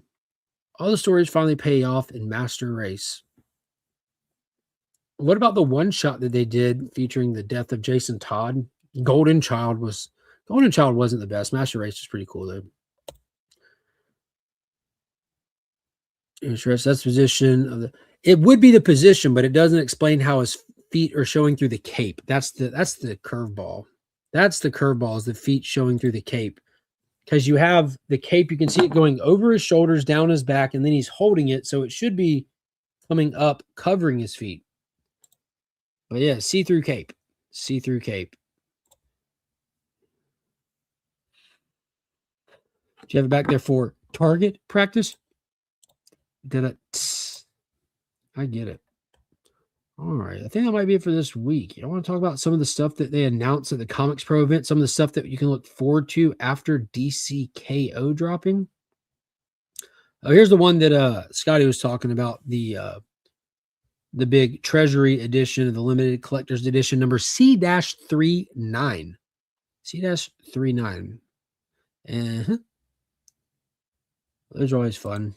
If you didn't get the originals, I've been doing a lot of the Treasury edition reprints these days. Some good stuff. Good stuff. Yeah, I think that might be it. Yep, the rest are subsequent prints and stuff like that. So, yeah. That looks like that's it. The window's pushing the cape up. It's got to be something. Got to be something. All right. Let's see. We already talked about the Teen Titans thing briefly. Jason Todd getting a bunch of ragtag kids. I'll be honest with you guys. I don't much care about this one. I'm going to see what's up with it, as I'm going to see what's up with a lot of the stuff that's dropping from Next Level. I did a video and talked about the initial stuff they announced: Deathstroke, Batwoman. Who was the other one? Lobo. Those are Deathstroke 1000%, Lobo 1000%, Batwoman. I don't really care about Batwoman, so it depends on how relevant the Batwoman title Greg Rucka is doing to the bigger continuity. But the DC bombshells are absolutely crushing it. It makes perfect sense. Batgirl has an ongoing, Poison Ivy has an ongoing, Catwoman has an ongoing, the Birds of Prey ran for a while. Like, all the DC bombshell characters seem to be doing really, really well right now. So I expect the Batwoman title is going to absolutely crush it as well, especially when you throw in the variants. I think variants help carry those a lot, which is great for them. It gives them the opportunity to run a lot farther. Oh, boom. 10-cent Batman dropping the $2 super chat. Thank you so much. I'm 10-cent Batman. Good show. Got to run. Before you go, I do a weekly giveaway. Drop the hashtag all conspiracies are real, because that's the one that I'll be running for today in honor of Taylor Winder. He gets to pick the hashtag. So if you want to go and drop that in the chat, even if you're not here, it'll still be able to pick up the fact that you dropped it and have you included in the giveaway. So you can come back later and check to see if you won. And if you did win, you just need to message me on Instagram so I know where to send your winnings. But everyone doesn't have to drop that right now. But if you got to leave, drop it. But if you ain't got to leave, don't worry about dropping it yet, because it just buries the chat. Those Teen Titans look like they're going to go shop at Hot Topic. Yeah, it looks like they just left Hot Topic. But yeah, I'm not too interested in that one. You know, I'm super interested in a lot of the other ones. And there's way too many to be able to pull all of them. So it's going to get difficult to try to keep up with all this stuff. Because again, we have those three. We have the Fury of Firestorm that Jeff Lemire's doing, which sounds absolutely bananas. We kind of got the solicitation for it at this point, where he's going back to his hometown and something's off with him. He's turning people to glass. He's lighting people on. He's doing crazy stuff. We don't know what's wrong with Firestorm. What's up with Ronnie? It's kind of like Ronnie's gone wrong kind of thing. So I'm really, really excited about that. I'm looking forward to that a lot. And then the Demon, I'm definitely looking forward to that. What are some of the other ones? They just announced Jonah Hex. Guaranteed I'm getting that. Legion of Superheroes. Guaranteed I'm getting that. So there's just tons of them. There are tons of them. It looks like Steven with the C dropping the final super chat for today. Toss in all them extra, Mark. Will do, homie.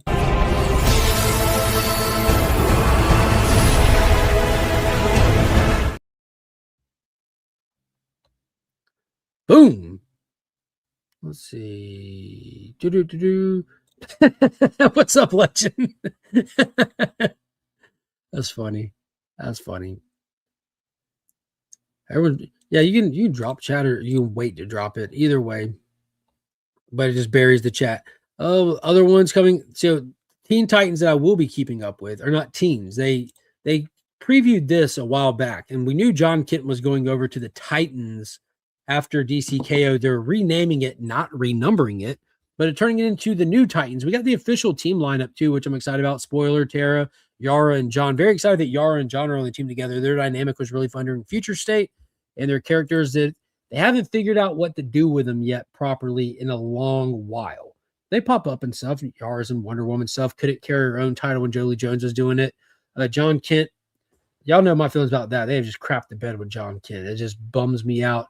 Like John Kent had the ultimate push. Like they moved everyone out of his way and just gave him the ultimate push, and then nothing. And then that stupid Dan Slott issue of Superman Unlimited that amounted to nothing. Now that we've seen that, now that we saw what Dan Slott did in that issue of Superman Unlimited, it amounts to nothing because he's over here now.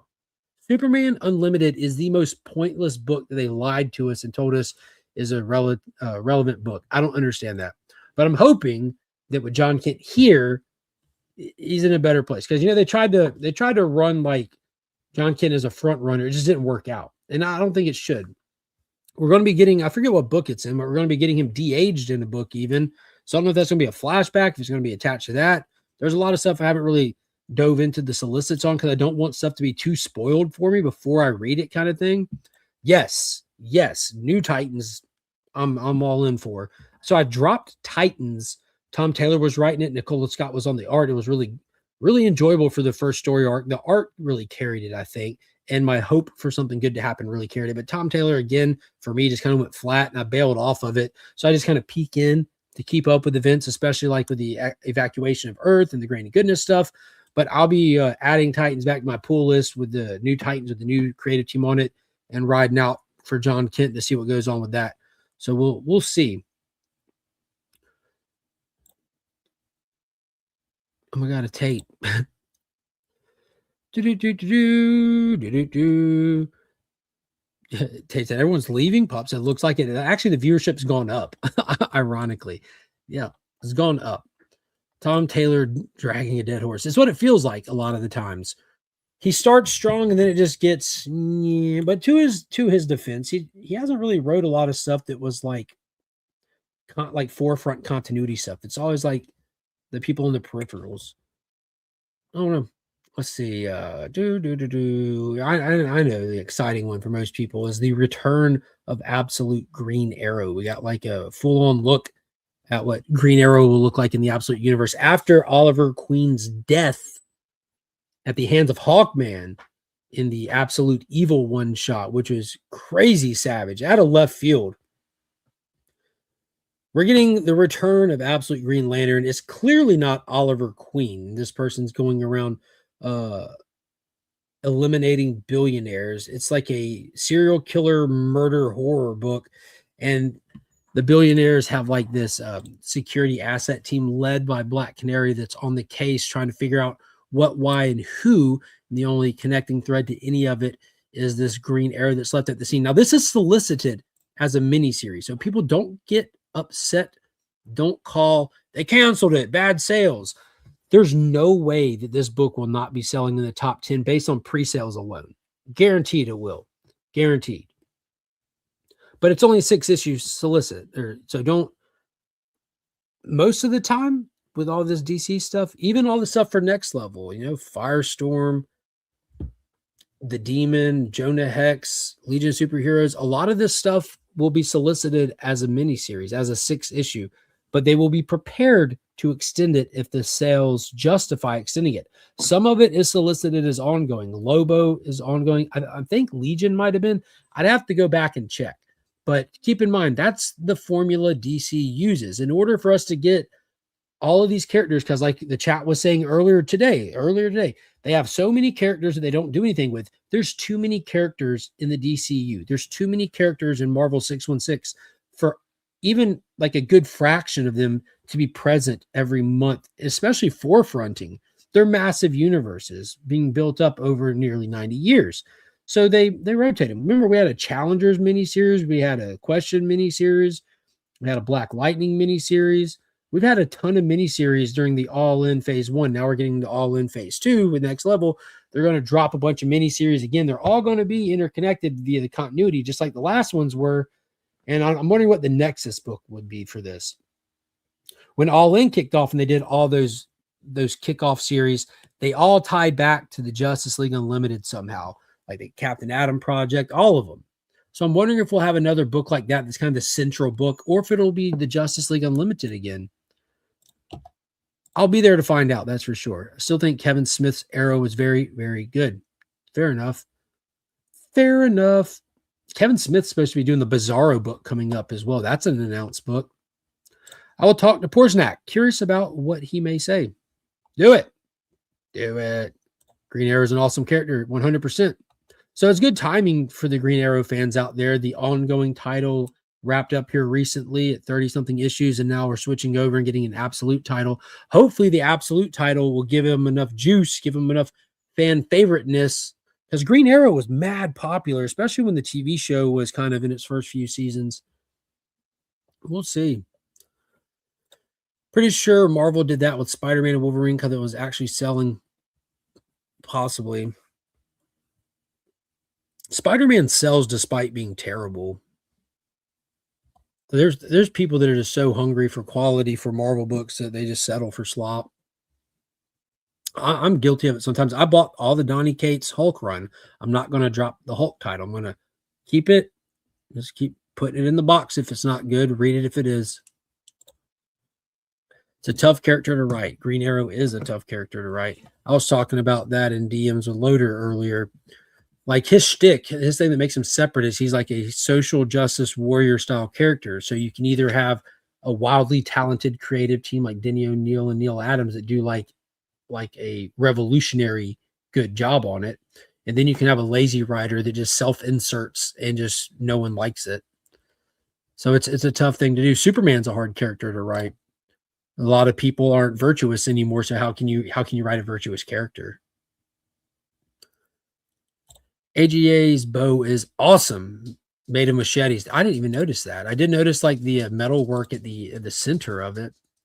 Made of machetes. Oh yeah, that's wicked. It's going to be an absolute murderer, dude. It's going to be crazy. Going to be nuts. I'm still waiting for DC to develop Lorna Shore character. Poor forgotten soul. Aww. 5 to 6 issues at a time is a new model so they can release trades. Yeah, even in their ongoing titles, they still write in 5 to 6 issue arcs even, for sure. Unless you're Philip Kennedy Johnson, then you don't know what an arc is. Is that hashtag for real? Yes. Yes, it is. All conspiracies are real. Oh, dog wants out the back door. Y'all gonna start dropping that hashtag?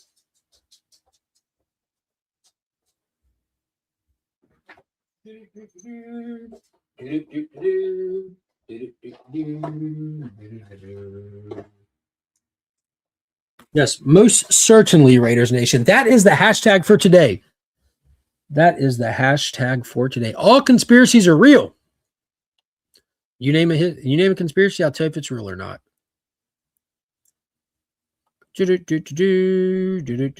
Spoiler alert, they're all real.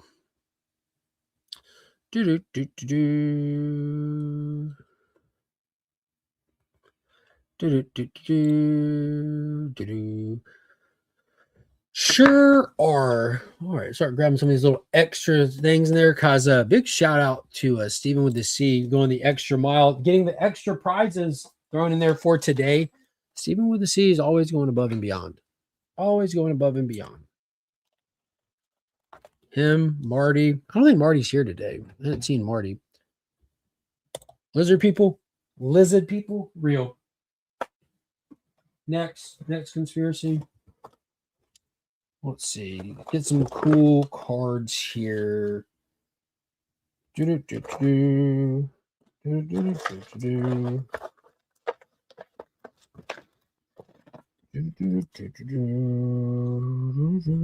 Oh, that's super dope. Let's go with that one.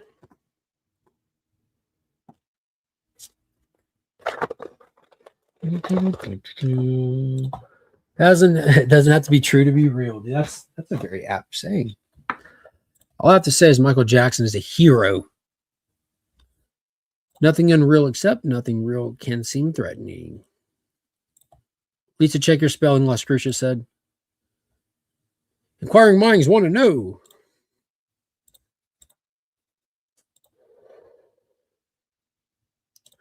All righty. So I pulled some of the little trading cards and pull this up real quick. So the loose cards that are going in there is this beautiful foiled out Simon Baz Green Lantern. We've got the painted from the Marvel Master Skybox Power Girl, which is a Supergirl, Kara from Earth 2. Then the Black Adam movie themed card. The ABX sticker, the Comic Screen Cancer sticker, the sealed HRO cards. So we'll get some bonus stuff in there. Where are these extra books at? Extra books. So John Jang variant, Frank Miller variant, and 4 additional comics featuring Superman, Nightwing, Batman character, all kinds of characters. Characters for days. Man Bear Pig is real. I met him once. Half man, half bear, half pig.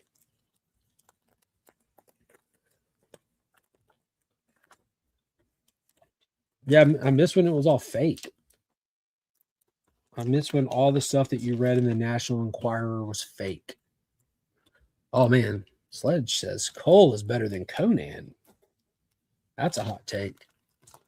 That is a hot take. I like that you don't shy away from conspiracy. My man, I have been when I was a kid, I was fascinated by the JFK assassination. And as a kid, I recognized that we were not being told the truth. I've grown up loving conspiracies, and I've grown up hating finding out how many are true. 90% of the stuff that I enjoy talking about with them, I won't do on a live stream because it makes people sad. It makes people mad. People get all weird about it. But there's plenty that I'm happy to talk about in a group of people that want to talk about it. And I'll do that on a live stream from time to time. But it also makes me a little sad because a lot of people have opinions on them despite never looking into them, which blows my mind. But yeah, absolutely. I'm old enough to remember when UFOs weren't real. Yep, confirmed real. Whether there's a little green man driving them or not, they're still confirmed real. The Tic Tac, the Hellfire. I would encourage anybody to watch the Piers Morgan stream from yesterday. Jeremy Corbell was on there. Jeremy Corbell has worked with Nap for 40 years, like as his protege, and sift through the BS and the what's confirmed and what's real. But we live in a world where our government has confirmed non-terrestrial entities and vehicles, and nobody cares and still thinks that it's all a hoax. No, not at all, Raiders. It would not be a third. It's half man, half bear, half pig. Half man, half bear, half pig. It's a joke from a South Park episode from probably, if I had to guess, 16 years ago. I think it was the Al Gore episode. Man, bear, pig. Because it came maybe even longer ago. God, it might be 20 years ago. It might be longer ago than that. It was when they were kind of making fun of an inconvenient truth on the episode, and Al Gore was talking and warning people about man, bear, pig. He's half man, half bear, half pig. It was like their analogy to what they were making fun of for the episode.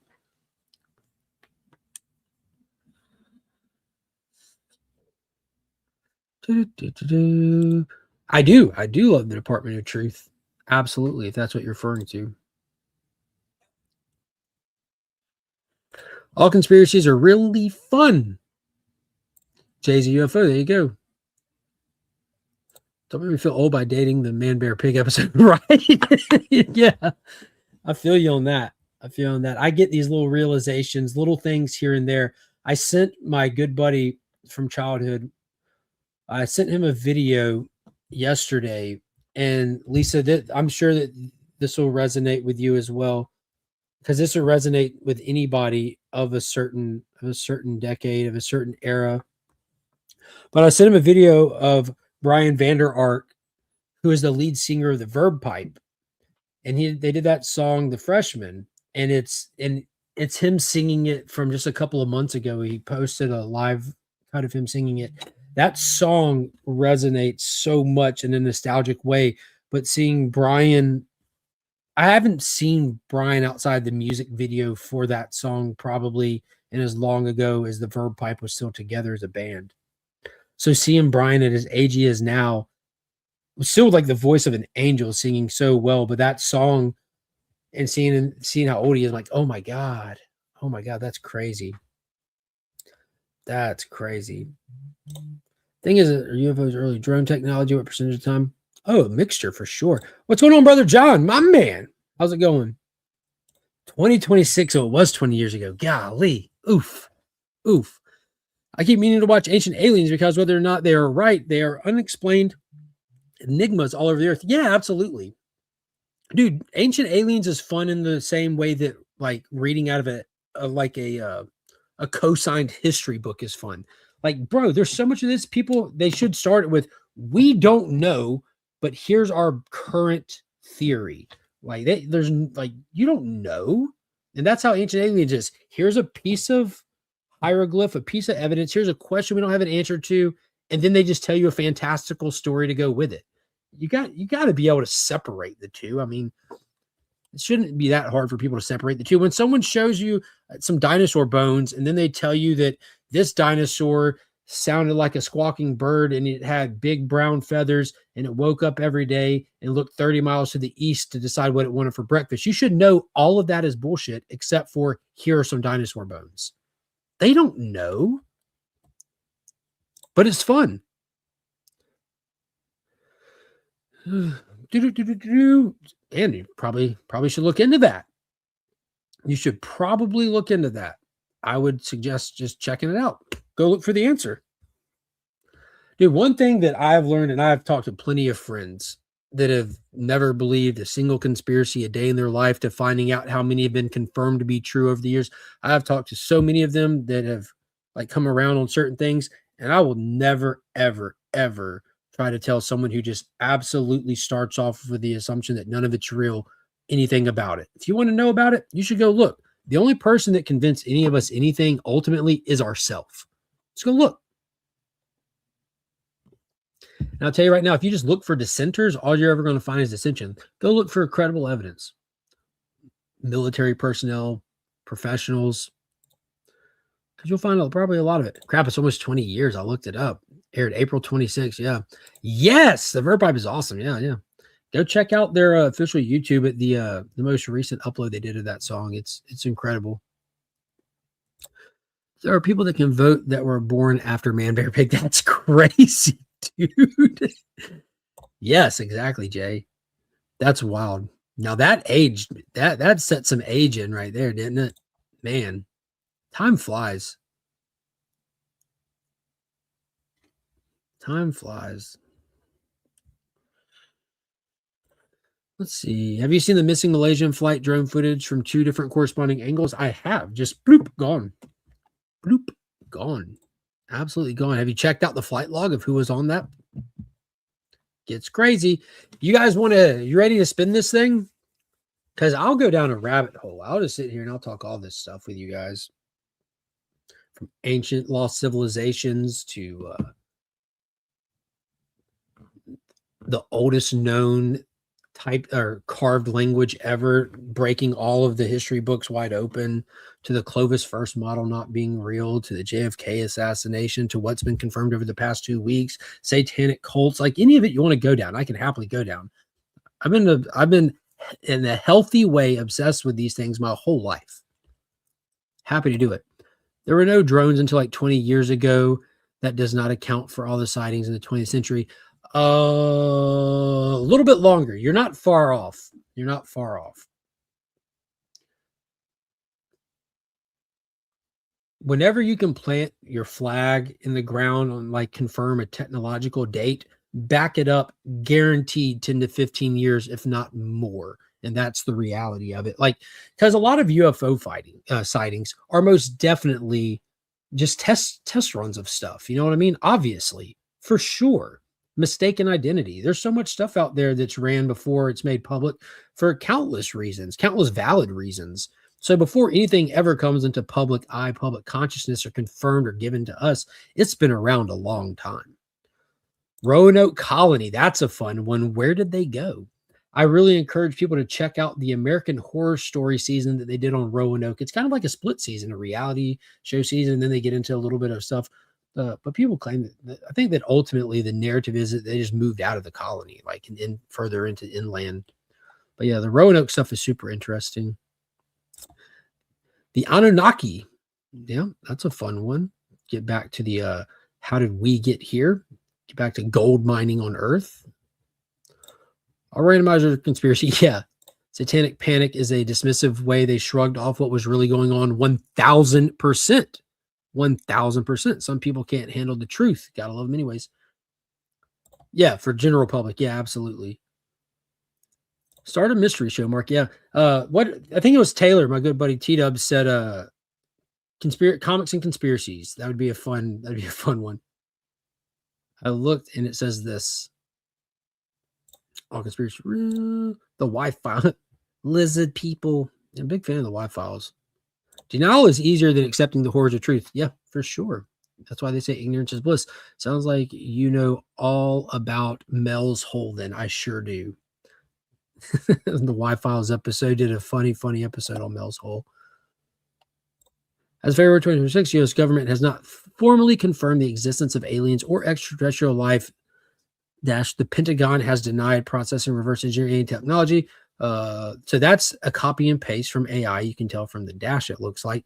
Just go watch the actual congressional hearings that they did last year. There's been multiple congressional hearings where they confirmed, and this is the term that they use. And this is the very, very important part, non-terrestrial. On the ocean side of the mountains, yeah, they assimilated. Croatian. Saying is real heroes for oof. Comics Curiosity would be a fantastic show. Make gold out of Quicksilver.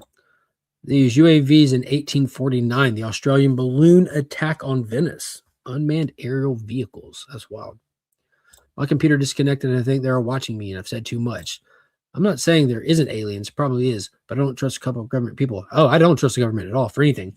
But I'm saying that you should just go watch some of the footage. Just look up the actual, like, sitting in front of Congress testifying about the government agencies. You got to weed through a lot of stuff and keep in mind that for him to be allowed to sit there, there's only so much that is meant to be said. There's going to be some of it that's said intentionally to throw people off.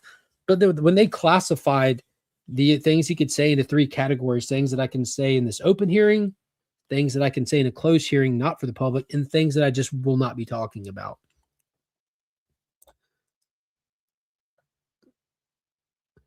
If there's not life everywhere in the universe, it seems like an awful waste of space. Project Blue Book. They stopped doing the UAP stuff last year when the guy brought in aliens that looked like dolls. Everyone laughed it off and had to say, well, those weren't accurate. All right, y'all ready to spin this thing? Getting close to 4 o'clock here. All right, y'all know the rules. If you're a channel member in the Legion tier, it's free shipping worldwide. If you're a subscriber or a supporter, it's free shipping in the United States. If you're outside the United States and you win, you can prize tag somebody, or I can give you a $10 shipping credit. And it's up to you. All right, good luck, everybody. Let's go.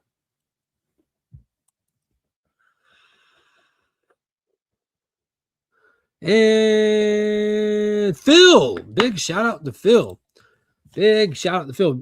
Shoot me a DM on Instagram, Phil, and just confirm the address for me, buddy. Appreciate you, legend. Thank you, everybody, for being here. I hope everyone has a fantastic day. I love you all. It's karate night for the kiddo. We'll get ready to get prepared for that. They'll be here soon. That means it's time to make some turkey sandwiches. Maybe read a couple books and get in the routine. Man, I had a fun show today. It's always fun getting to dabble on the conspiracy stuff, guys. I really enjoy it. But I hope all y'all have a good one. And until next time, as always, I'm Mark, but we are Legion. You are who you choose to be.